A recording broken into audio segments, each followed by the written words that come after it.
Dr. Redlener, let me bring you in and Dr. Wen in on what it's impossible to cover this story in terms of statistics, in terms of numbers.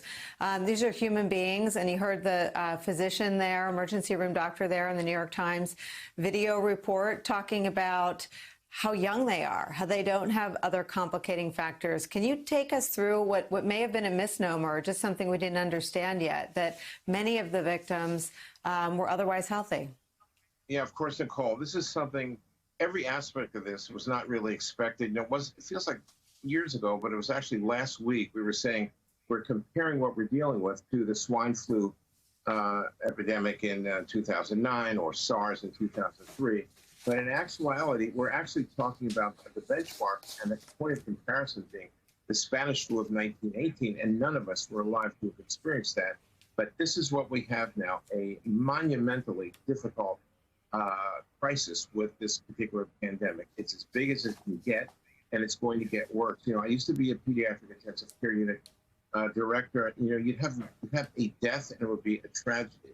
The idea of having makeshift morgues outside of hospitals and more reports of younger people dying, it's sort of dispelling a lot of myths now.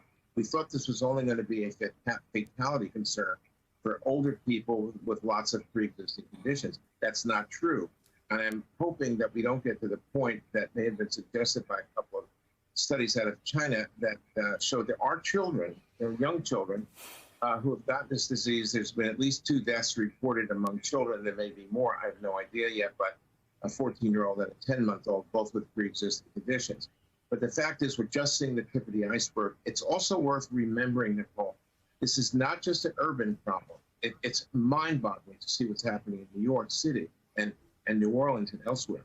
But I'm telling you, we are also beginning to see real evidence that this pandemic is affecting rural, isolated areas, small towns in Mississippi, and Arizona, and Idaho, and so on. I've been speaking to doctors in all these communities. They were already experiencing problems long before coronavirus with respect to insufficient access to medical care in some of these places. Now they're going to get a COVID-19 hit that's going to be just incomprehensible, but a lot more coming and a lot more reason to say we have to keep up public health strategies. Those are the only tools we have right now. Dr. Wen, earlier this week, you made some very moving and to me surprising comments about being pregnant yourself. You've written a piece in the Washington Post about it. Take me through your piece. Well, I'm almost 39 weeks pregnant as of the time that we're speaking now. And actually, I've been thinking a lot about this because healthcare continues to happen during a pandemic. People continue to get sick. They continue to have chronic medical conditions like pregnancy that they have to seek medical care for. And that brings up a lot of unknowns. And especially in this time when there are changing guidelines every day, it seems like new information is coming out. It just is a frightening time. And it is a time that prompts a lot of anxieties.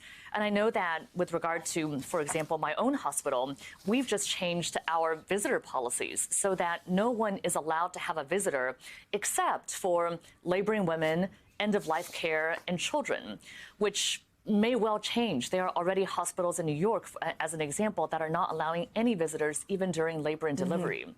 And I think this is just an example of how much uncertainty there is. And my heart breaks to think if I could not have my husband or anyone else with me during the delivery, but also how many sacrifices everyone is making at this time. People who cannot have a loved one as they are dying.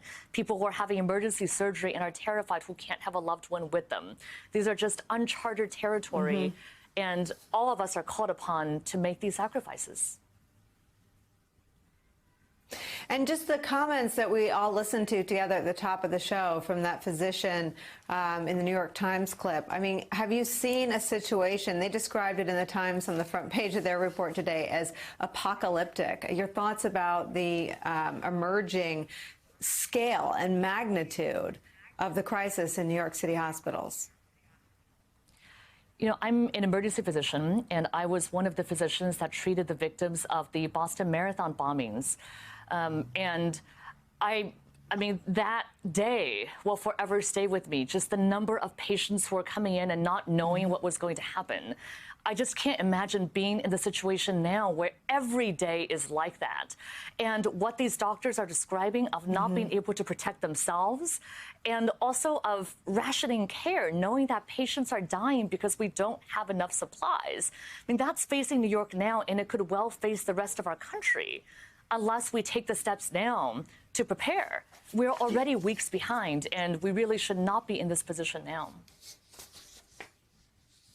Nicole? Dr. Redlin, our rationing care and rationing equipment. Yeah, let me just ask you, a bipartisan group of former national security officials writes in today's Wall Street Journal that the federal government needs to use the Defense Production Act now. How is it possible that we're so many weeks into this with the kind of deaths, with makeshift morgues set up outside of hospitals in New York City, and we haven't pushed every lever to make sure that sick Americans can get the care and equipment they need? You know, you were asking me, how is it possible? I'm presuming that's sort of a rhetorical question. How is it possible that the President of the United States was suggesting that we could be starting to reduce the limitations on movement and sheltering in place by Easter? It's a preposterous statement, which can't happen. You know, and I think, listen, this is a situation, I think there's a concept that I wanted to share with you called crisis standards of care, which is something we started talking about in the late 2000s when we're talking about pandemic planning.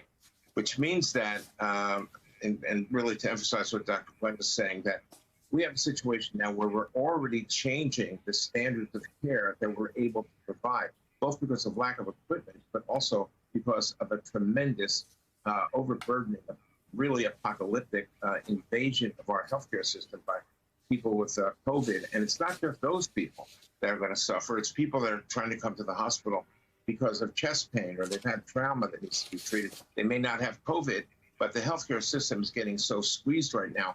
I do worry about the care that those people are going to be able to get for other kinds of emergencies. You know, I have a son who directs I have a son who directs an emergency room in New York City.